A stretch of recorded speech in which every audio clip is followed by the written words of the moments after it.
The transmission was set to broadcast through all the corners of civilized space. For the last 4 months, rumors have abounded of trouble brewing from one of the quarantine zones. Small trading ships ended up missing close to that area. Pirates or a series of unfortunate accidents? None could say. But it didn't register into most people's minds at first. Only when a large military force came into play did everyone take notice. A Sarnan explorer flotilla tasked to that location called for support. First, a small battle group came to answer the call. Then it escalated. A fleet of their finest ships was dispatched to secure Zone TS-01. It was surprising to see the blood drinkers react as such. Few times have they committed such a task force into battle. Not even the outbreak of the parasitic neural mindworm solicited such a heavy-handed response. For something to startle them in such a matter, well, it concerned many souls. First, they tried to cover it up as best as they could, the terrible events that happened. But the ever-inquisitive Shufrim pierced their high command channels and began to pry. A violation on the part of the Shufrim, however, their fault was dismissed quickly. For they uncovered something dangerous, a threat that endangered the entire core galactic unity. As it stands, when asked about secrets, the SRN denied all inquiries about their endeavors in that part of the galaxy. Anytime another council race asked to review their findings, they were instantly rejected and told to forget about any rumors. But those rumors soon evolved into speculations once colony worlds close to that sector went dark. Investigators were sent by the dozens to uncover the mystery, only to end up missing. We must know what is happening. Lacking information puts all the civilized races in danger, declared Magistrate H.R. Go of the Granksa. A stocky people deriving from a desert world, the Granksa's homeworld taught them to survive, not only the harshness of the blistering sun in their system, but also to prepare for the cold, hard realities that awaited them once they plunged into space. A plague could be brewing, a hostile species might be preparing for war. If we are to overcome any of these situations, then we must prepare. But first, we must know what the SRN discovered. More and more calls from the galactic community pushed the SRN to tell of their endeavors. It came to the point that they were sanctioned for their non-cooperation. Higher taxes, fewer fuel supplies for their ships, and a growing lack of foodstuff for civilians eventually forced them to concede. At a time of uncertainty, all shall know of what was happening in Zone TS-01. Whether in their abodes, at their workstations, or out in the cities, people huddled close to their chosen vid projectors to watch this special announcement. What would the man say to everyone? The Grand Assembly Hall of Tylevar Prime, home of the Galactic Council, convened. Once filled with murmurs and mutterings, all went silent as the Choral Magistrate stood up from her podium. Having a powerful set of throats, she didn't need the aid of any audio-improving device. Ambassador Trekbens proceeded towards the stand. Her voice rippled across the entire hall. Camera drones whizzed and hovered up to get a better angle at the SRN. Each closed in on the gray leather skin ambassador as he solemnly took his place. A coat of refined Dashan wool tinted in a supple hue of purple opulently demonstrated his standing among his society. Yet before this multi-species gathering, his refined taste mattered little in their mind. Trekben's eyes, dark as the empty space, acted akin to a mirror as it reflected the faces before him. A tribunal from the core galactic unity called for his kind to answer deeply troubling questions regarding one of the quarantine zones in the galaxy, and it fell to him to provide them. Ambassador Trekbens, the avian figure of the Josk's magistrate, called his name. We understand that you were tasked by your government to report to us about what is happening in this zone TS-01. Yes, I am. Trekben's voice echoed as if he was talking in front of a fan. We trust that you shall not leave a single matter undisclosed. Trekbens lowered his gaze. For the good of us all, I can't deny your request for information. The magistrates gazed at each other while murmurs kicked back up. Then, please, Ambassador, kindly inform us of the situation. Trekbens took a deep breath. His clawed hands fell against the wood of the podium. As you are all aware, for the last months, colony worlds belonging to us and to our allies have suddenly gone dark in their communications. Per routine, multiple agents were dispatched to investigate the matter, but they too have suffered the same ill fate. After much deliberation, my government made one last venture and, with the might of one our fleets, pierced the shadowy veil that covered this enigma. And what did you find? The choral magistrate asked. Trekben suddenly felt his lips dry. No time to ponder over it, he had to answer. We found the consequences of our actions. Elaborate, Ambassador. What do you mean by this? This situation was a blasting charge waiting to detonate. This whole conundrum started not months ago, but farther back. 243 years to be precise. On that time, one of our explorer flotillas scouted for habitable worlds to aid Sarnan colonization. During their forays, they uncovered a system that piqued our interest. Composed of 8 primary worlds surrounding a yellow star, we searched each planet for resources and terraforming interest. Each held profitable mining opportunities. Even with the danger that a yellow sun can possess to my people, with its terrible radiation, we have the capacity to turn it into a red star, suitable for us to function without the need of life suits. Trekben's finger tapped against the wood. Then we uncovered a sentient species living on one of those worlds. Again, the room filled with muttering. Loud banging against the podium silenced the voices immediately. One of the magistrates stood up. The Lultian representative, a race of mollusk-like individual, spoke. You encountered another species capable of thought and did not inform the Unity. You are quite aware of the consequences for such an action, correct? Few thought it impossible to see a Sarnan sweat. Yet here was Trekben's with drops of moisture pooling at his U-shaped forehead and dripping down their cheeks. Yes, I am. The ambassador squinted his eyes and frowned.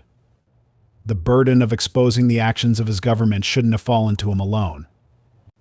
Yet, for the good of the galactic community, he must continue to speak. I am aware. However, our failure of divulging this was not the only crime committed by the SRN government. Every magistrate now held worried looks upon them. What other crimes have you committed? He felt short of breath. His words weighed heavy on his tongue. A shaky claw moved to a pocket and fished out a tube filled with Cordal 135 brandy. Ambassador, there is to be no consumption of inebriating liquids during an assembly, underst. I am aware of it, Magistrate Trekben's barked. I am aware of the consequences of my actions, as I am aware of what my government did to the people of that planet. Clear distraught laid etched upon their face, Trekben's bitterly said. We butchered them. Trekben's finished his drink in one gulp. We defiled their world, took their blood, and in our madness, used it to marinate their planet, hoping to make it into an unending fest for all SRN. Gracious God, said Candalis, the wide-eyed Shufram magistrate. The hall had erupted from whispers to loud utters.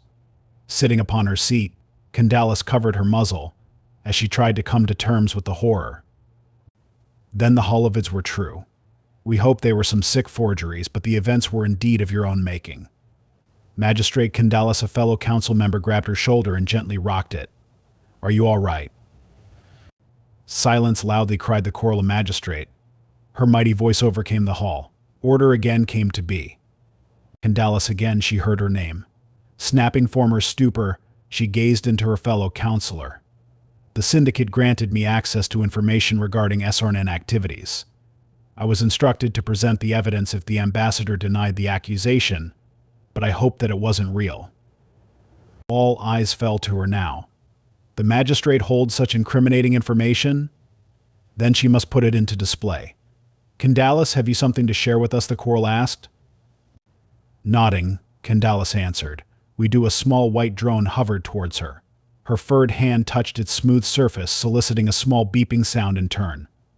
The drone's internal lights went from red to green, and from a compartment beneath its body, a small data drive emerged. As is our reputation, the brilliant minds of Shufram Society did our own investigations surrounding Zone S01. It took quite some effort to pierce the blockades, both physical and metaphorical, to uncover what occurred in that galactic space. But eventually we did. Candalis looked at each of her fellow magistrates, then at the gathered audience. I warn you, what you will see is not for the faint of heart. Such as that I invoke the Younglings Safety Act and bar access to this moment of the broadcast. As her words were said, devices registering those of lower age either shut down or switched off to other channels. Those that could view and desired to witness the SRN crimes were allowed to see, though many wished they hadn't. The first recordings were from the natives' perspective. Having artificial satellites above their planet meant they were on their way to eventually becoming a spacefaring species. Upon them, recordings of their cultures, their history, and other events of them were accessed. Soon they discovered what they called themselves: Homo sapiens, humanity, mankind. A holoscreen presented the perspective of one of these humans. Soot covered their face while parts of their clothes were torn.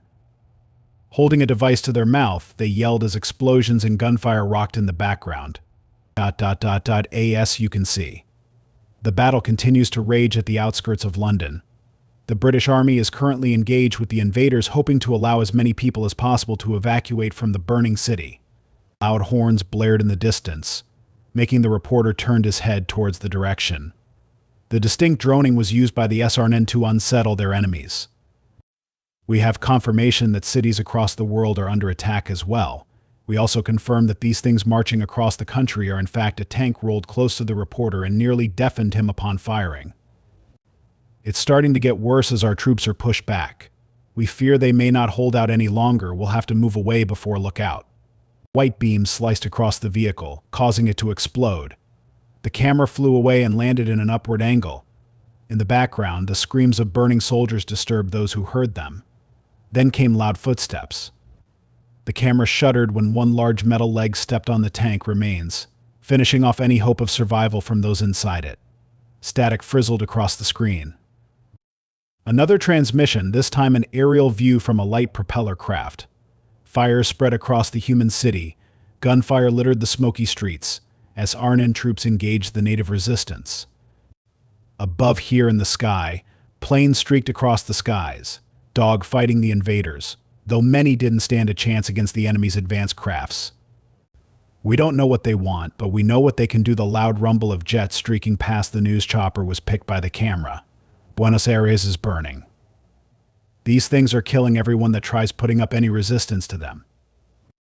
SRN war pods strode across the burning landscape, obliterating any threats that came across their path. These creatures continued to fire at them, with marginal success as some of their tri-legged machines fell under a hail of constant fire.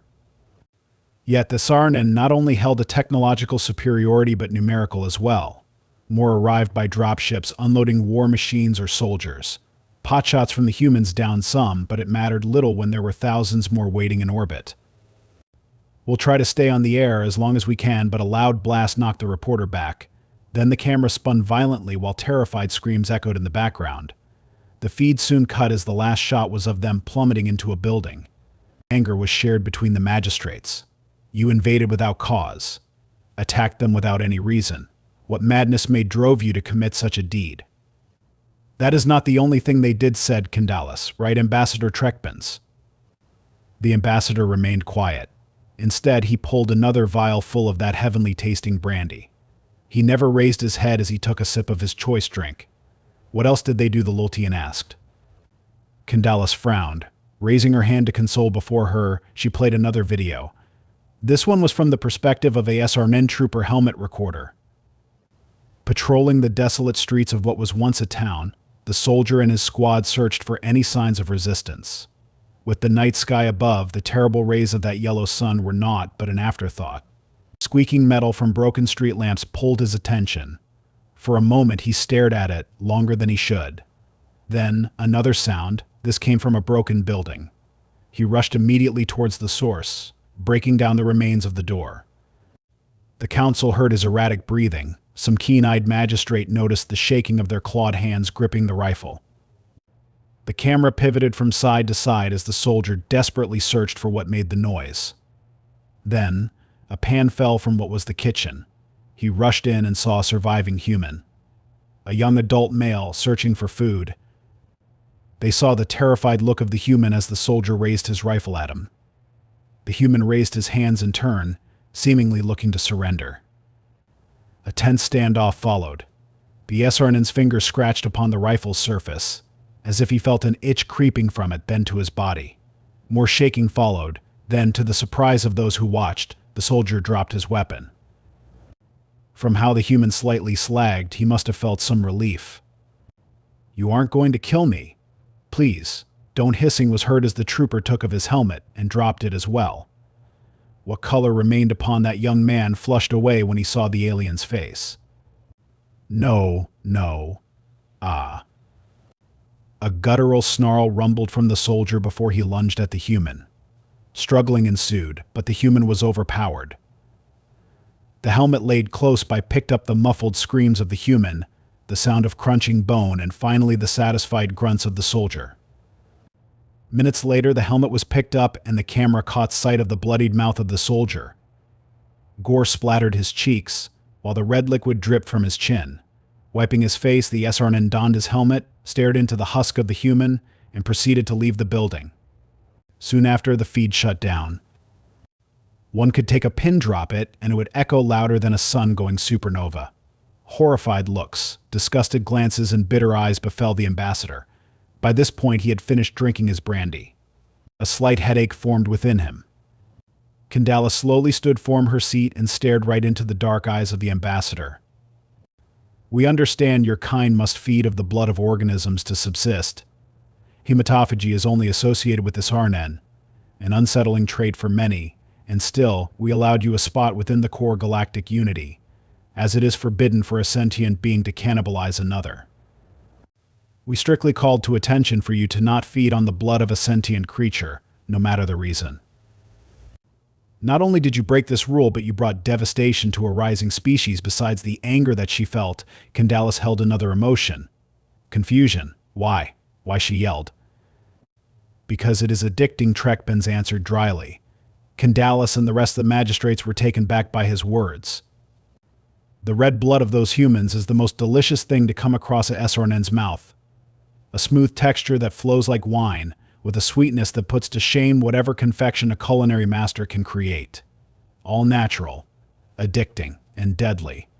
To the surprise of all, Trekpek suddenly keeled over like someone punched his stomach. Human blood grants us a euphoric high. It gives us a sense of invulnerability. But it also boils us from the inside, twists our entrails, shuts down our livers, and fries our brains. The ambassador stared at the empty bottle of brandy. Candalis too saw it. It hit her. Get a medical team and take the ambassador to a ward now. Trekbens chuckled weakly. He spat out blood of his own. Its orange hue stained the floor. Don't bother, it's already too late. A loud ruckus ensued in the room as medics rushed in to grant aid to the dying man. Guards moved in and began to vacate the premises. Once the hall stood empty, only the magistrates, the medical team, and the security remained. Trekbens continued to vomit out his life. Candalis and the others stood close by. The transmission ended. Already uproar soared across all social interactive medias. Trekbens weakly looked at Candalis. Our invasion failed all those centuries back. They put up a great fight. Such metal ran hot across their veins, and we drank that fire. We feasted on their life, and it killed us in return. We quarantined that zone, but in our haste, we made the mistake of leaving plenty of our equipment in their system. We don't know how many were left, but we know that humans continue to survive.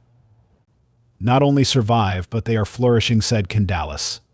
They are the ones who are attacking the colonies.